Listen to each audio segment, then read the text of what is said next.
열심히 살아가고 있는데도 이유 없이 피곤한 날이 반복됩니다. 게으른 것도 아니고 대충 사는 것도 아닌데 몸보다 마음이 먼저 닳아버린 느낌이 듭니다. 이럴 때 사람들은 더 잘하는 방법을 찾으려 합니다. 더 효율적으로, 더 단단하게, 더 강해지는 방향으로 갑니다. 하지만 노자의 말은 정반대의 방향을 가리킵니다. 더 버티라고 말하지 않습니다. 왜 이렇게까지 애쓰고 있는지를 되묻습니다. 이 말들은 힘들어서 멈춘 사람을 위한 말이 아니라 멈추지 못해서 계속 피곤한 사람을 향합니다. 첫 번째, 억지로 하면 오래 가지 못한다. 이 말은 노력하지 말라는 뜻이 아닙니다. 노자가 짚는 건 억지라는 상태입니다. 마음이 이미 지쳤는데도 계속 밀어붙이고 싫다는 신호를 무시한 채 해야 하니까 한다고 말하는 삶입니다. 이 상태가 오래 지속되면 사람은 점점 왜 시작했는지도 잊게 됩니다. 지금 힘든 이유는 의지가 약해서가 아니라 지나치게 애쓰고 있기 때문입니다. 자연스럽지 않은 노력은 성과를 만들기 전에 사람을 먼저 소모시킵니다. 지금 필요한 건 더 힘을 주는 게 아니라 어디에서 억지가 시작됐는지를 확인하는 일입니다. 두 번째, 스스로 빛나려는 자는 오래 빛나지 못한다. 겸손을 말하는 문장이 아닙니다. 삶의 피로를 말합니다. 계속 잘하고 있다는 걸 보여야 하고, 뒤처지지 않았다는 걸 증명해야 하고, 괜찮은 사람이라는 이미지를 유지해야 하는 삶입니다. 이런 삶은 겉으로는 단단해 보이지만 안에서는 에너지가 빠르게 마릅니다. 계속 빛나려는 삶은 결국 자신을 태우는 삶이 됩니다. 빛은 의식하지 않을 때 가장 오래 유지됩니다. 증명하지 않아도 되는 자리로, 굳이 애쓰지 않아도 되는 관계로 조금씩 이동해야 합니다.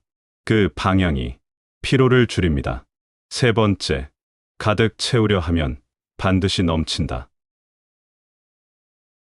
일정에도, 관계에도, 목표에도 그대로 적용됩니다.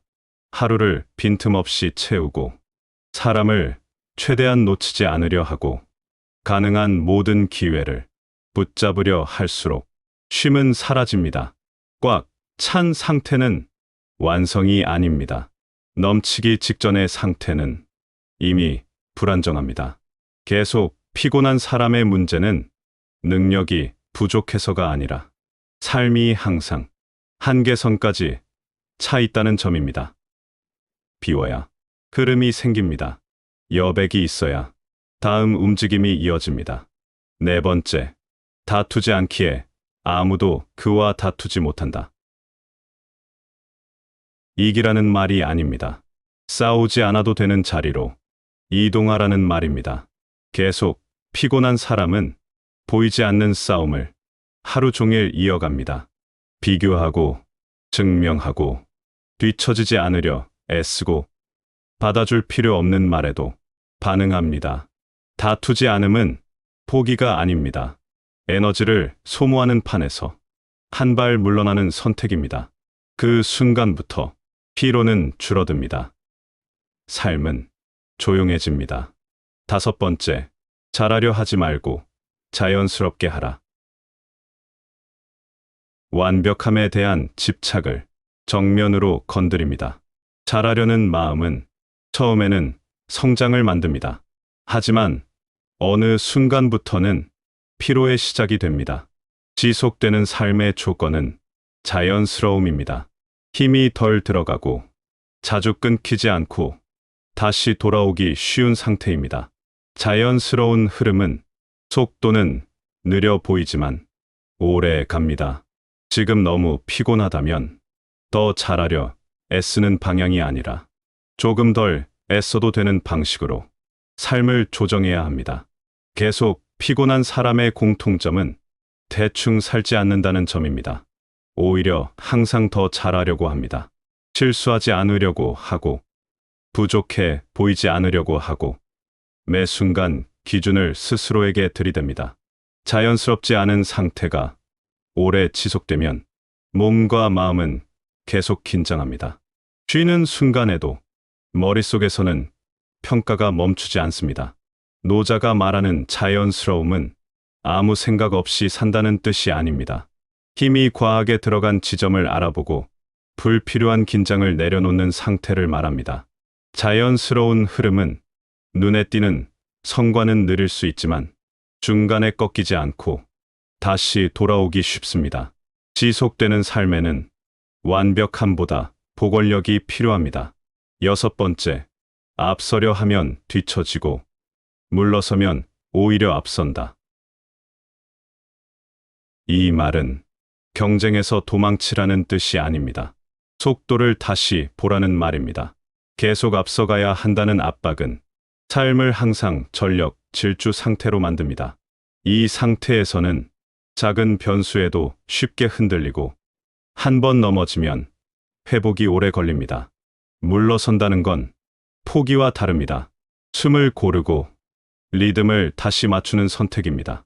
쉬는 사람보다 쉬지 못하는 사람이 먼저 무너집니다. 앞서가는 것보다 중요한 건 계속할 수 있는 상태를 유지하는 일입니다. 7번째, 부드러움은 강함을 이긴다.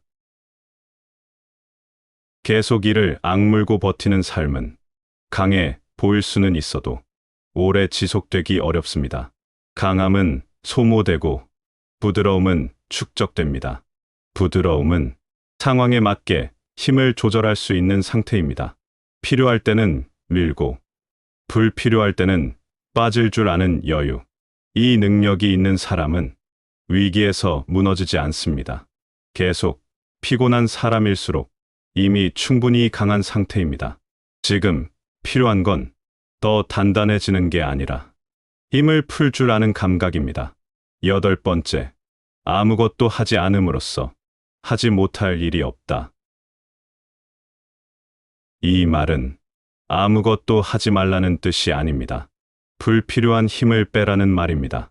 지금 삶에서 꼭 하지 않아도 되는 일, 굳이 책임질 필요 없는 감정, 반응하지 않아도 되는 상황들이 너무 많아져 있습니다. 이것들을 내려놓는 순간 오히려 할 수 있는 일이 늘어납니다. 에너지는 비워진 자리에 모입니다. 멈춤은 정지가 아니라 정렬입니다. 9번째, 만족할 줄 알면 모욕을 당하지 않는다. 끝없는 비교는 삶을 항상 부족한 상태로 만듭니다. 이미 가진 것보다 없는 것에 시선을 두는 순간 에너지는 빠르게 소모됩니다. 만족은 안주가 아닙니다. 지금 위치를 인정하는 감각입니다. 이 감각이 있어야 다음 선택도 흔들리지 않습니다. 비교를 멈추는 순간 삶의 피로는 눈에 띄게 줄어듭니다. 10번째, 삶은 줄이는 것이다. 더 가져야 나아질 것 같고 더 버텨야 해결될 것 같지만 많은 경우 답은 반대입니다. 덜어내야 숨이 쉬어집니다.